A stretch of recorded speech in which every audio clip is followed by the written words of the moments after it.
A very incredibly Merry Christmas, Badger fans. Jake Renfro's coming back. How's that for a Christmas present? Let's talk about it.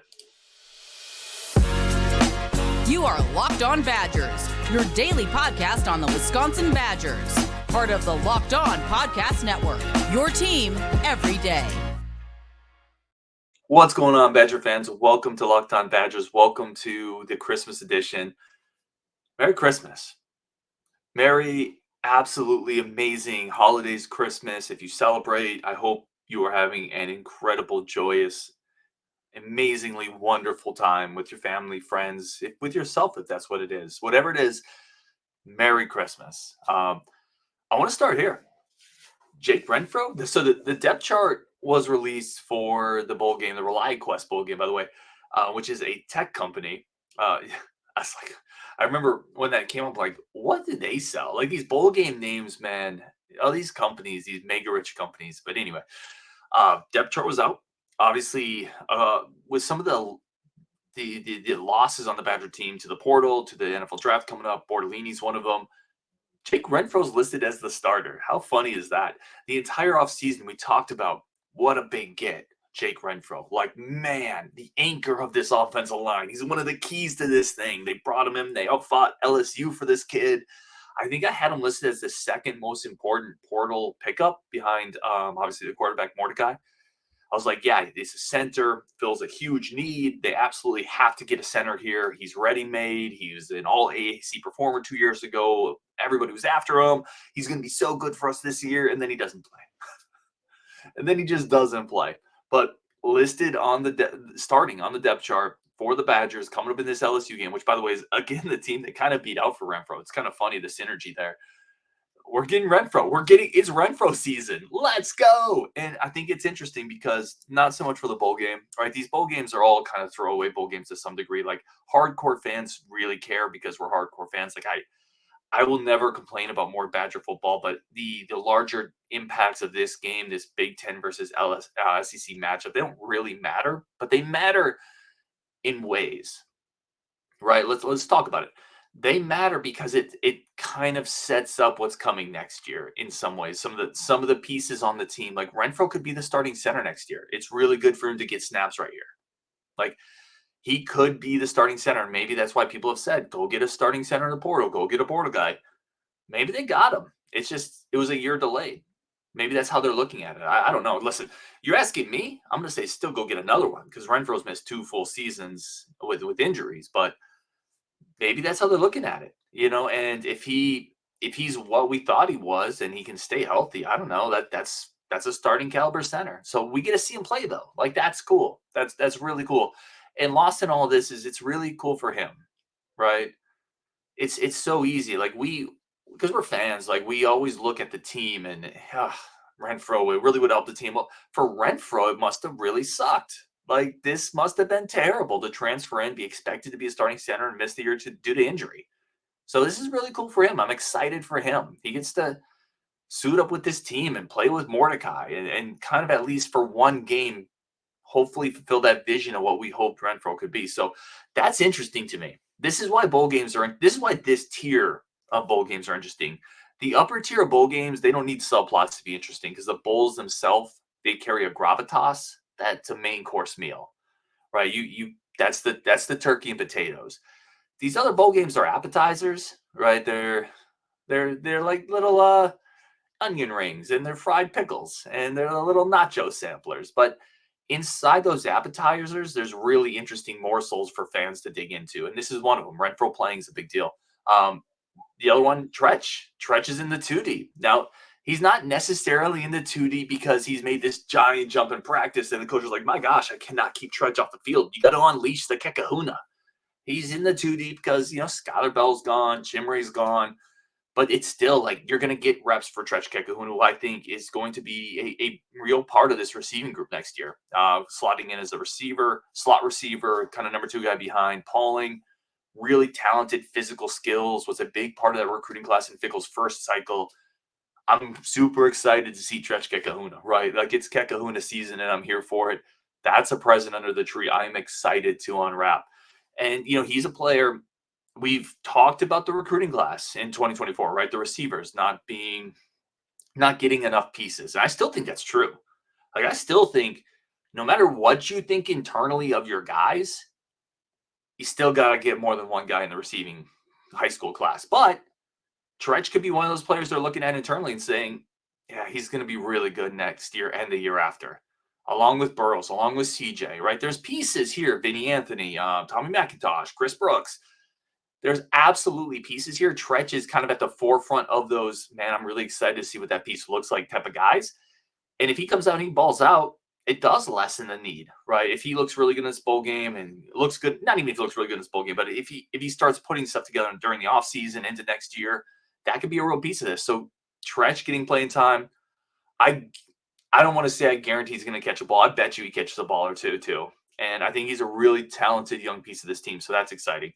And quite frankly, like, it's sad to see some of the, I don't want to say sad, but some of the players moving on, but it really creates excitement because you get to see some of these young pieces. Like, no matter DK, Sky, Bordellini, I think in some ways it's win-win. And in some ways, I really respect everything they did, but I don't think that it was working really well on either side for these guys. And it's not on them. It's on everybody, right? Like, sometimes it's just not a great fit. And I think both sides in some of these cases need to move on. And I'm excited to see the young talent. Curtis Neal moves into the starting defensive end spot. Again, transfer portal, Rodis Johnson there. That's interesting. Christian Allegro is officially in the 2 deep. Again, Jordan Turner transferred. I think next year he's a starter. This is obviously Muma's there now, but I think Christian Allegro is going to start next year. With Jason Maitre leaving, you have Austin Brown starting in, kind of coming into that nickelback spot. That's really interesting because he's a much bigger frame guy. And if he has kind of the quickness and the awareness and the agility to play in that spot, that's going to be really impressive and bode really well for him in the future. Austin Brown is a big time physical talent.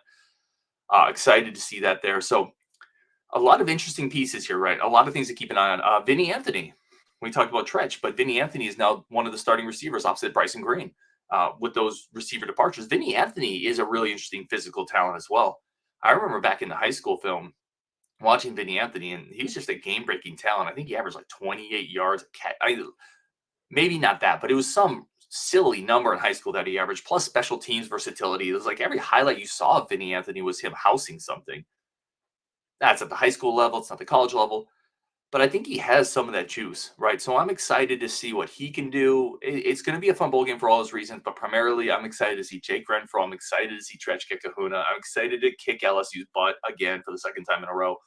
And that's what I'm here for. That's what I'm here for the bowl game. So that's exciting. All right, let's take a quick break. No ad read today, right? Like, it's Christmas. It's Christmas. So it's just a break to say thank you. Honestly, a heartfelt thank you. We went over 6,000 subscribers. One of the things we try to do in the show, I don't know if you guys notice it or not, but we try to never ask for subs, likes. We try to never say any of it, right? Honestly, we don't even do it occasionally. We don't say smash that like button or hit the subscribe button. I just kind of believe, like, if we put good content out and we're sincere about it, people will follow, right? And that's been the model. Because I don't want to waste your time. And I think if every show I do, I say I spend 15 seconds talking about like, subscribe, listen, follow, I think eventually I'm just kind of wasting your time, right? So the goal has always been put out good content and let's see what happens. And it's been incredible. And thank you for all of it. Like, yeah, it's amazing and it's gone better than I could have hoped. And next week I'll be doing my Christmas giveaway show. It'll be the 3rd annual, and it's a small way to say thank you to everybody. You just got to be a subscriber because you have to be able to answer comments on the live stream. That's it. There's a bunch of good stuff we're giving away. I wish I could give away more. But again, thank you. Have a merry, incredible Christmas. Whenever you listen to this, maybe you listen to this the day after Christmas, whatever it is. If that's the case, I hope you had a great Christmas. If you listen to it on Christmas, I hope you have an incredible Christmas. Appreciate y'all. I mean, I can say it a million different ways and drag it all longer than that, but it boils down to I appreciate y'all so much. So thank you. Thank you. All right, let's get into comments. Again, I thought the best way to do this holiday show is let's talk about the depth chart, and then let's just make it about the community, right? Because that's what this is all about. So the rest of the show is just your comments on the YouTube channel. Let's talk about them, a bunch of good ones. And even being able to spend 2/3 of this show on that, I can't get to them all. So again, thank you so much for that. Don't feel bad if I didn't get your comment up here. There's a ton of good ones. All right, let's start at the top. This is from MR. He said, this is it with the take. I was talking about Corey. I was talking about Manziel. The importance of getting guys that profile as guards, right? MR said, agree with you, Ryan. A true guard makes for a plus addition. The offensive line last couple of years may have had great flexibility with essentially 5 tackles, but the results were below expectations. Yeah, man. Like, there's a reason. This is one of my big criticisms of Rudolph. There's a reason NFL teams, a lot of them have 6'5", 6'4" guards. It just works better sometimes. Like, it's wonderful to say we're gonna put the 5 best out there, and all these guys are like 6'7" athletes with long length, but that doesn't work as well at guard. I mean, I'm not saying you can't do it, but I think Trey Weddig would have been better if he'd been stuck at tackle the entire time and never moved. Like, tackle bodies play tackle for a reason. Guard bodies play guard for a reason. You need a little more leverage inside, and you need a little more reach and athleticism outside. I don't think they're as interchangeable as maybe. Again, I don't know more about offensive line coaching Joe Rudolph. Don't make no mistake. I'm not trying to insinuate that, but I think they could have done a better job of finding fits for spots instead of just going for what they thought was the best talent and upside at each spot. So, yeah, MR, I agree. I'm excited to see that direction in the offensive line. I'm excited to see more actual guards and interior players. So I agree with that. Bite Me said Tariq Hayer is scheduled to announce his commitment on Christmas. He's at 95 overall, according to 247, and the highest cornerback ever for the Badgers if he joins him. The crystal ball is in on Wisconsin. Let's talk about Tariq Hayer for a second. He was scheduled to commit on Christmas. I actually thought that he had reaffirmed that schedule, but it turns out, yeah, he's not committing on Christmas anymore unless something has changed again. But Tariq Hayer, an East Coast cornerback in the 2025 class, about 6'1". He's a stud, high 4-star player, almost a borderline 5-star type cornerback. He was scheduled to come into Madison in October for the Ohio State game. He had some airplane difficulties, but he's been in Madison before. I've talked to him just on Twitter a little bit. He's high on the Badgers. It sounds like the Badgers are the favorite to get him. The magnitude of that commitment would be enormous. This is a kid with Penn State offers. I mean, he's got mega blue blood offers. He is an athletic top 150 cornerback, or top 150 player, high 4-star cornerback. I mean, we talked about it a lot. We've talked about it a lot, right? You can't just get one good class of corners. You got to stack that talent. So great, you got Agard, you got Lucas, you got Jay Harper. Now what are you going to do next class? Like, one class isn't enough because not all those guys are going to pan out. We know this, right? As optimistic as we can get for players and as high as we can be on all of them, not every one of those guys is going to pan out. That's just life. That's recruiting. That's football. That's true in all assets of life. Like, not everybody you hire is going to pan out at your job either, no matter how great their resumes are and their interview was. It's no different on football. Like, some of these guys aren't going to work. So you have to keep stacking talent. And this would be a magnitude 7 tornado level F5 type of commitment, right? It would be a huge commitment, as big as the Willer one, to get a cornerback of this scope, out of state, elite, all-American type potential. Incredible physical tools, right? 6'1", and he's a burner, good ball skills, versatile. Like, I did a show with him a while ago with Brian Smith talking about him. Be an enormous pickup and another great sign for Luke Fickell in this recruiting staff. So we're going to follow that, but it sounds like the Badgers are in an excellent position to add one of the best cornerbacks in the 25 class. Without exception. It's not like one of the best 25 quarterbacks in the Midwest or one of the best 2025 cornerbacks, but he's raw. No, it's just like, this is one of the best 2025 cornerbacks available. It's out of state, and it sounds like the Badgers are in a great spot. That'd be an enormous win. Badger Bourmouth says, hey, Ryan, hope you and your family have a Merry Christmas and a very happy holiday season. I wanted to put one of these up here. I had several people reach out and say, happy holidays to the community, happy holidays to the Discord. Ryan, happy holidays. I just, like, Badger and Bourmouth, who's been on a lot of shows, comment on a lot of shows, is going to be kind of the placeholder for all those comments. But for all those people reached out, thank you, and reciprocated. I hope you all have an incredible holidays as well. This is from Jonathan H. Still in desperate need of some good receivers to actually get separation. Amen, brother. Yeah, you and me on the same page there, JH. Whether that comes internally, whether that comes in a portal, or whether it doesn't come, like, that's a glaring need on this offense. One of the biggest, right? For as much as people were frustrated with Mordecai, at times rightfully so, for sure, the receivers didn't do him a ton of favors, right? There were drop passes. There were separation issues. I thought there was some lazy route running at times. Not good enough. at all. So, yeah, they need to fix that. This is from User. He said, how about moving the Oklahoma quarterback to receiver? So, the problem with this is, and if you remember back with, what's his name? His name's blanking me. Oh, DJ Gillens. Sorry, the name took me a second. The Florida quarterback that came in 4-star, kind of dual threat in the Gary Anderson era. He came in as a dual threat guy. Paul Chryst eventually tried to move him to receiver. The problem is Nick Evers is really athletic. He's not going to be really athletic for a receiver, right? There's two things to this thing. I think it's the benefit of recruiting plus athletes wherever you go. Plus athletes always have some versatility that you could potentially move to different spots. You bring in a plus athlete, could he be a linebacker, a tight end, receiver, safety, et cetera, et cetera. Like he's going to play in special teams. So there is versatility. Like Evers has some of the athletic tools that you would look for in a receiver. But the problem is, as a receiver, he's not that much more athletic than a typical good receiving recruit. And those guys have been playing receiver forever. So they have more of the nuance. They have more of the tendencies. They're just going to be so much further along. It would be different if Evers was like a 6'2", 6'3", dual threat quarterback that ran like a 4.35. Right? Like if he was such a freak athlete at quarterback, I'd be like, yeah, that's worth a shot. But he's a really good quarterback athlete, but he's not a freak athlete, right? If you slotted him over a receiver, he wouldn't be any faster than a Quincy Burrows. And Quincy Burrows is going to be much more refined because he's been playing receiver his whole life. So I don't think it works. I think you keep him at quarterback to see if there's something there, because ultimately that's where the most upside with him is. If he can put it together and unlock the puzzle of what he is, that puzzle will be a masterpiece, because his talent, his athletic ability is top shelf for a quarterback. His size, athletic ability, measurables, arm strength, speed, it's all there in spades. You got to leave him there to see if it'll come through, right? It's very much like one more baseball analogy. I use them a lot, but it's very much like the flame throwing high school pitcher, right? You leave him at a starter until like there's no other options, because you just keep hoping it'll click. It's the same with Everson quarterback. Appreciate the comment though. This is from Carnage. Mentioned the Brian Smith interview. He said Brian nailed it about the receivers at Wisconsin. They aren't going to come here. The 4-star ones in the Midwest are not coming here. Mark my words, we will never see a 4-star receiver come here from high school. That's from Carnage. Geez, that's a pessimistic take. I don't think that's true. I mean, we've seen 4-star receivers come here, right, to play under lesser passing offenses. Not a lot of them, mind you, but like Nick Toon, maybe you discount that because he's an in-state guy. That was a 4-star.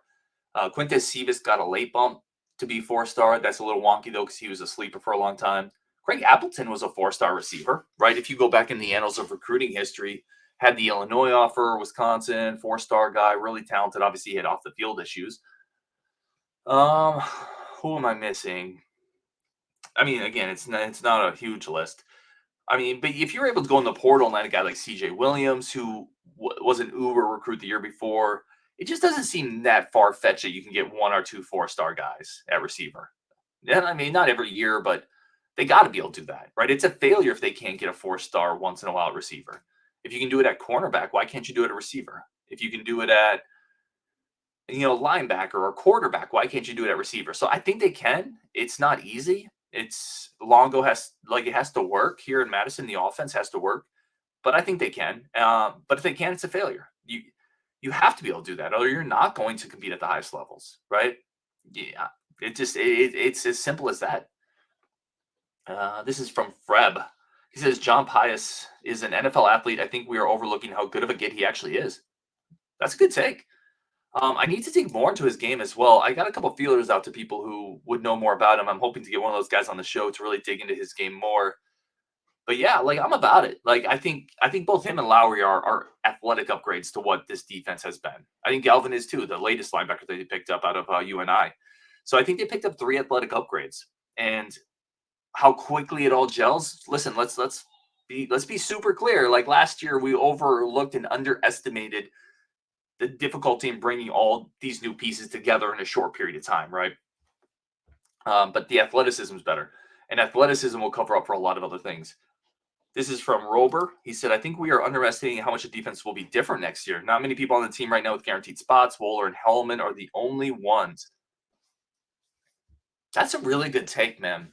Who on the defense next year do y'all think has a guaranteed spot? Rober, that's a great take.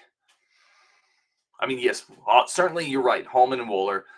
Hallman, I think Hallman, I think is safe. I'd gotten word that a certain SEC school was kicking the tires on him. So I haven't heard anything else since then. So I think he's safe, still on the team.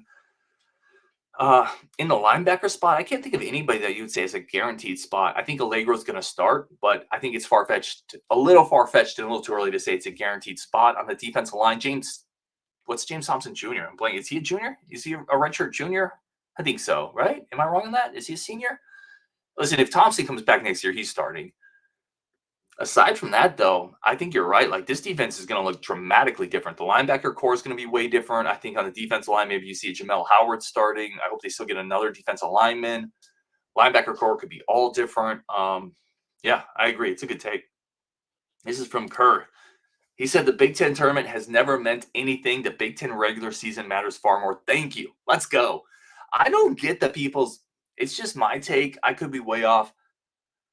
I don't understand why.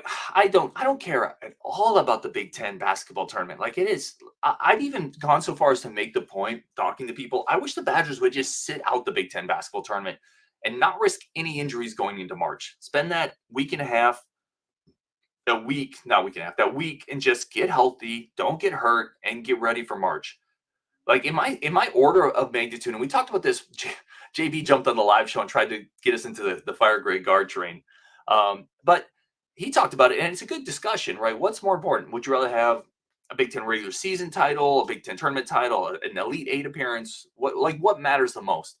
I think the deep March runs are remembered far more than anything else. I think that matters the most. But I think a Big Ten regular season is a close second. And then a Big Ten tournament is like, it's not even third. Like, third is like, I don't know, a halftime show at one random Big Ten game. Like, I care so little about the Big Ten tournament. I watch it because I'm a lunatic, but I just don't care. I don't care at all. I'm petrified going into every one of those meaningless friggin' games that we're going to get hurt somewhere. And I remember, it still ticks me off with Greg Gard on this one. The year Johnny Davis, was it 2 years ago?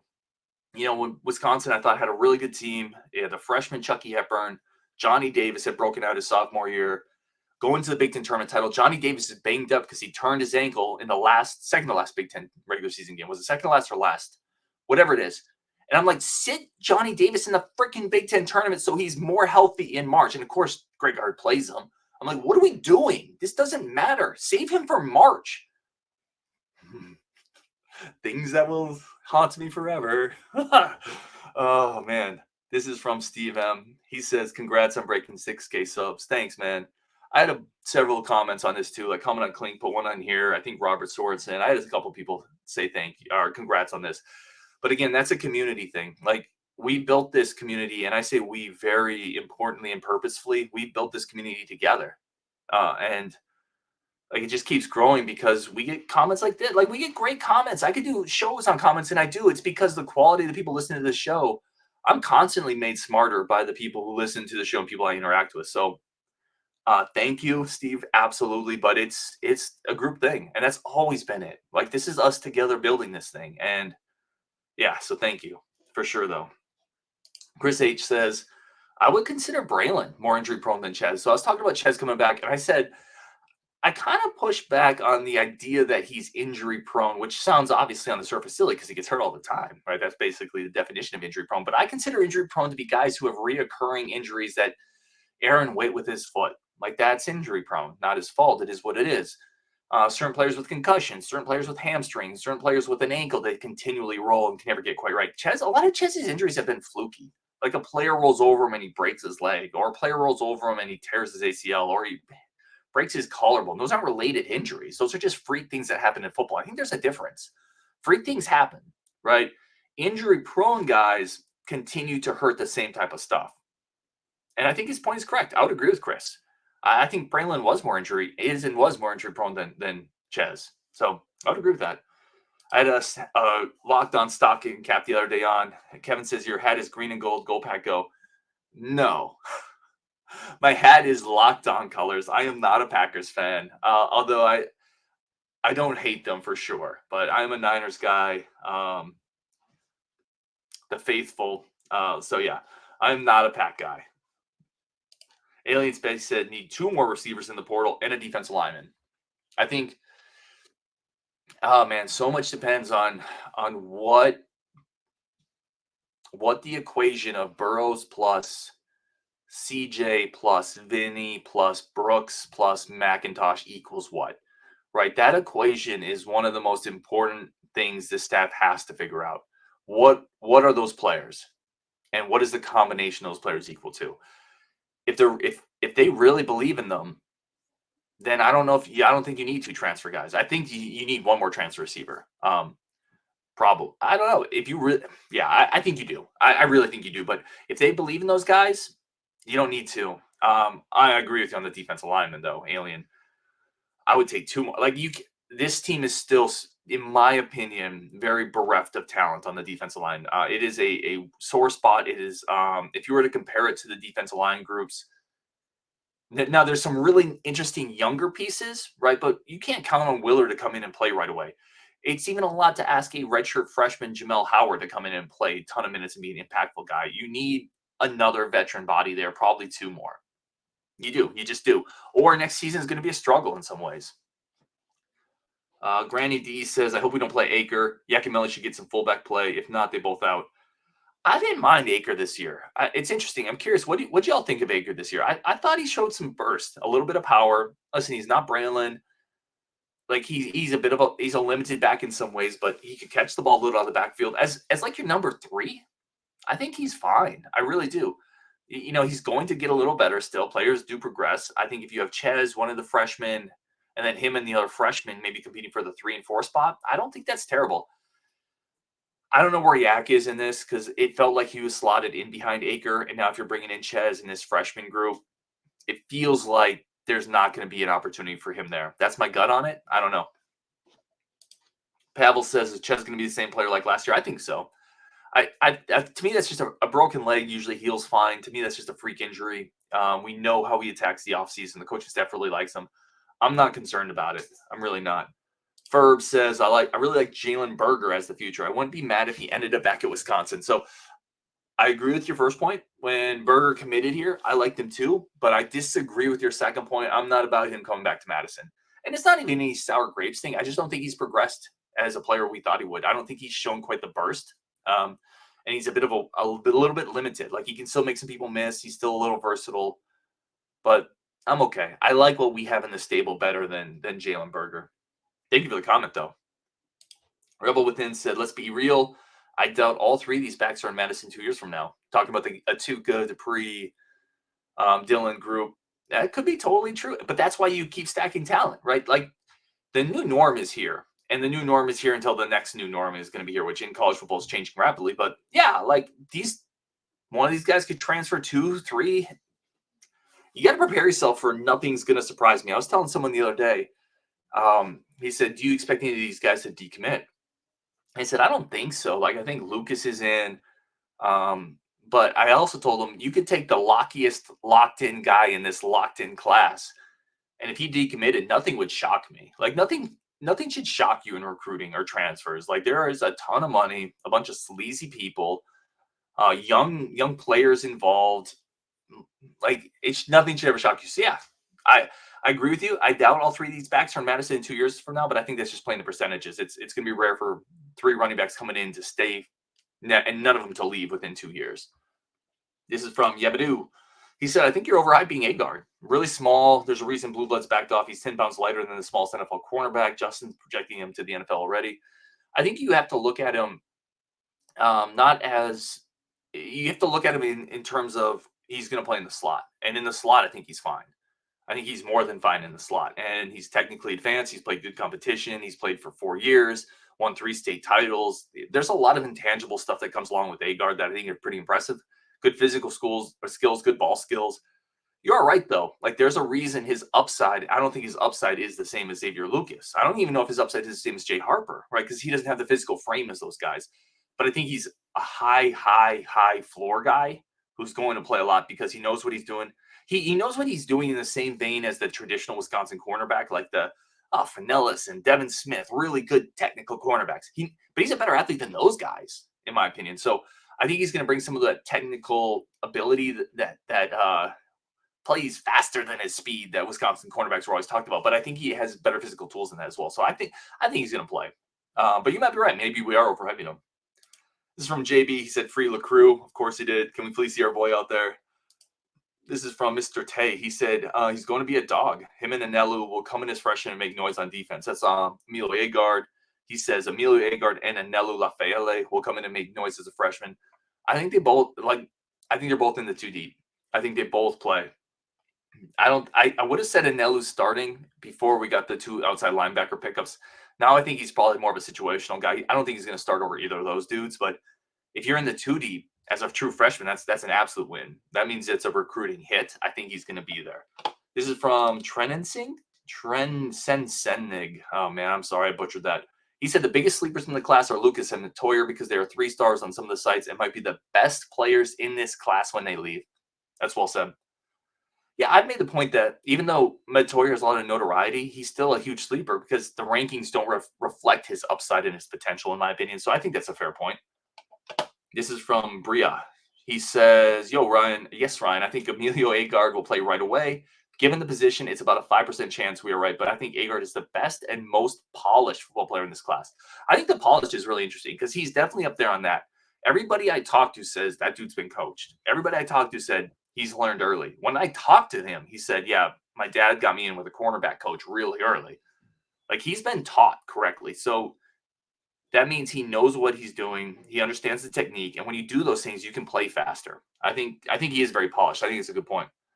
RB says, Ryan got me very excited last year, and we didn't live up to expectations. The conference will be tougher next year. I'm not getting excited until I see what these guys do on the field. I apologize, man. I did get you excited. I got me excited, man. No, I hear you. That's a fair point.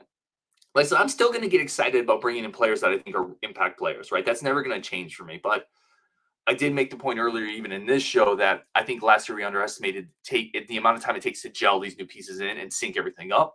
So I think we need to take I'm only speaking for me.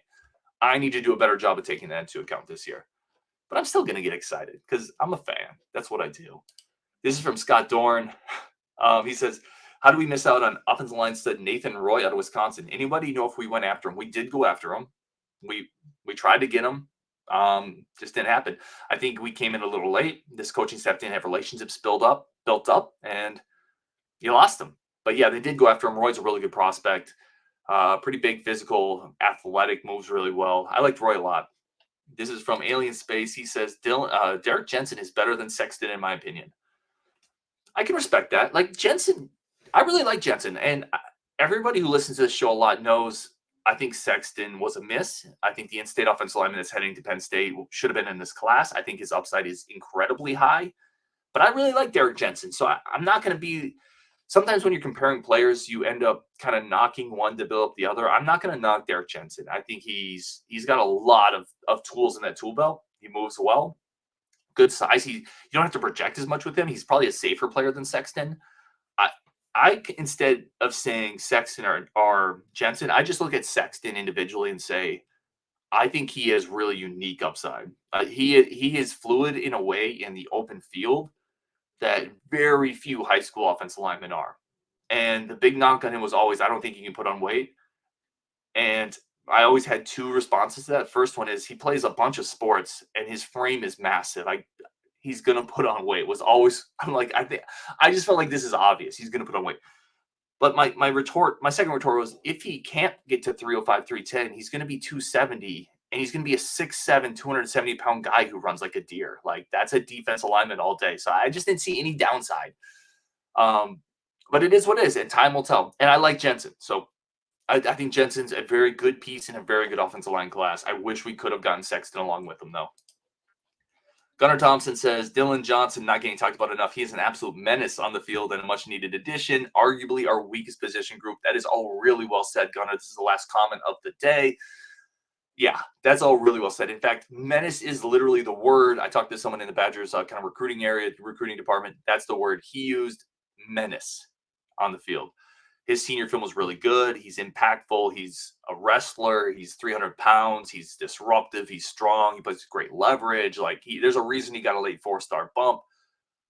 And as you mentioned, that's not a strong positional group compared relatively to other spots on the team. So I think he's really good and a big part of this class.